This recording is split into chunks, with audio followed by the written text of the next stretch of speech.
Hey, what's going on, guys? It's Johnny here. Today we're going to be talking about the most versatile, hardiest, best freshwater plant in the world, uh, according to me. So, disclaimer. No, but this plant is a really good plant. It's a low light plant, which is good for me because I don't have the high tech setup. I'm a pretty cheap dude. If you hadn't figured out already, I got the cheapo lights, and the plants seem to be doing really good. And I'll tell you a plant that I changed my mind on too. I'm a flip flopper sometimes, right? On my opinions. But first, Anubias, my favorite plant so far. Let's take a look. I've got this in every single tank here, right? Check this out. All right, so as we first walk in from the door, we pass the indoor pond. I hope you like that so far, how it's being set up there. But anyways, we're gonna look at this fish tank over here at our first specimen.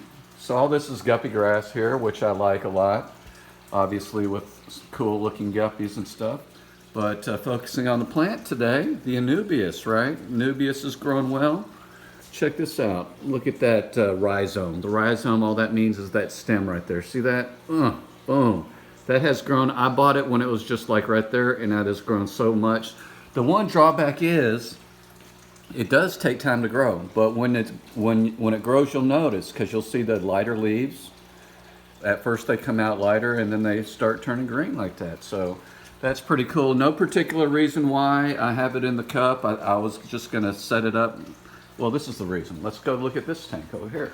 I'll tell you what. This tank, I've got it in the cup here so that I was gonna set it up with some landscape, some rockscape in there, put some rocks.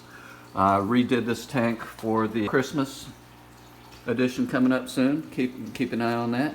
But you'll see a nice little bushy specimen there of that Anubias. That Anubias right there, you'll see that. I don't know if you can zoom. I'm gonna zoom in here. I know I ain't supposed to, but oh, boom, right there. So the rhizome there, if you can tell, it has been growing. It has been growing really, really well, and it's just sticking. The roots are just stuck into that gravel. That's all it is right there. I hadn't glued it or nothing, and it is growing so well. You can see all those leaves. At first it had like 4 leaves, right? But it's grown so much and so well. And then I've got a little Anubias here. I forget what kind, but it's a narrow leaf version right there, just sitting there, right in the middle of that tank right there. So let's see here. Let's move on down. Oh, look at this. So on this 20 long is another guppy tank here. So you see some corkscrew valve, I believe. It looks like corkscrew, if not some type of valve. But anyways, the Anubias looks really good. You'll see the lighter leaves that are coming up are the newer ones.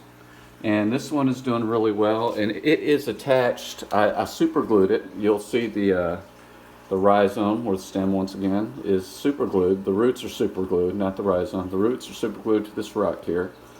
And it is doing really, really well right next to that holy rock right there. And I think that adds a little flair right there to that tank, as well as all the other tanks. Now in this tank here, this is the 75-gallon tank here. We've got a couple different plants here. So you can definitely see where these new leaves are growing, right? I mean, they're super lime green. And I don't do any fertilization or anything like that. I just feed the fish real good and let them poop where they want to poop, and to fertilize the plants. But look at this big old honker mama. I call this Mama Anubias. Look at that. It's not one piece though. That's one piece right there. That one's still the baby. But this is Mama right here. You can see the leaves growing out. You can actually see that. That's pretty cool. And I am going to start to fertilize again, but not right now because I still see algae growing. Okay, so I have to balance this out, balance the light. But look at this big old chunk, big old growth. This guy, I got to show you the rhizome on this bad boy right here. Let me zoom in on that one. Isn't this exciting here? Look at that. Oh, look at that big old rhizome right there. Boom, boom, boom, boom, boom, boom, boom. Look at that thing, huh? Is that cool or what? Big old honker. Yeah, And then that one there, that's a nice one. Lots of growth coming up. And you can see the sword plants are melting off, like I said they would, and then the lighter leaves are coming up. So the ones that have melted away, they're coming back up. That's not Anubias, but that's sword plant that I wanted to follow up with you guys on. Here's another Anubias. This is the Nana Petite, I think. That's what they call it. So that means that the leaves are smaller, but they still look cool. I mean, look at that. That's all new. See that light leaf right there? That light leaf right there? That big chunk right there. That's, I'll focus in on that one. That's a real nice plant. And then yet another piece over here, right, of Anubias. So Anubias right here.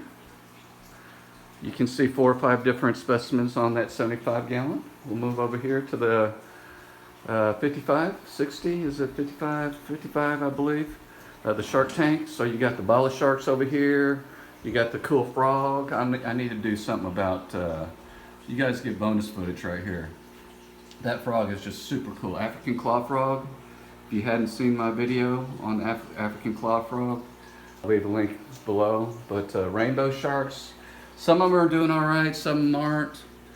Keep an eye on them, but the bala sharks are doing really well. We've got some secret critters here. We got a red-tailed shark right there, and some guys hiding and lurking. But that frog is like the main fun thing in this tank. Anyways, the Anubias, check that guy out. He's actually 2 pieces. Okay, you'll see clearly. A piece here and a piece here. This one I've had for a long time, and this guy, this piece, I didn't know if he was going to live or die, but you can see that this leaf right there is nice and green, light green, so that's a new leaf. So I'm going to let him do his thing for a while. And nothing in the quarantine tank. I will show you the versatility of this Anubias, even in an African cichlid tank. I mean, can you believe it? No plant can live here. But check this out. This is a wonderful, this is actually 2 specimens.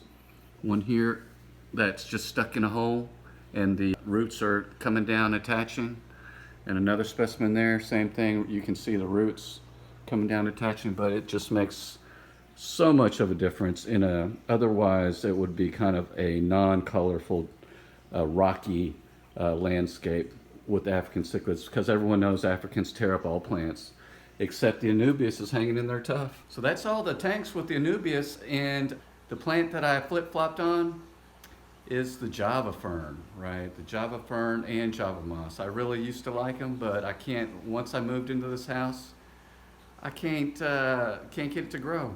It just dies off even if I fertilize it or not. So for now, I'm not doing the Java fern, but maybe later, you guys leave me a comment on what I may be doing wrong, or what might be happening, because it used to be Java fern, and and Java moss just grew crazy.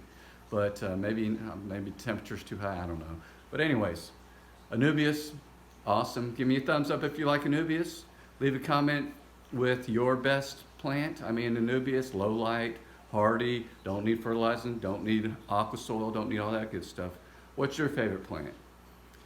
Share this with someone who needs a plant idea for their aquarium, okay? And Anubias isn't that expensive either, so you can find it anywhere. It's very, very common, very pretty, very popular. Anyways, enough of that. You guys know how I feel.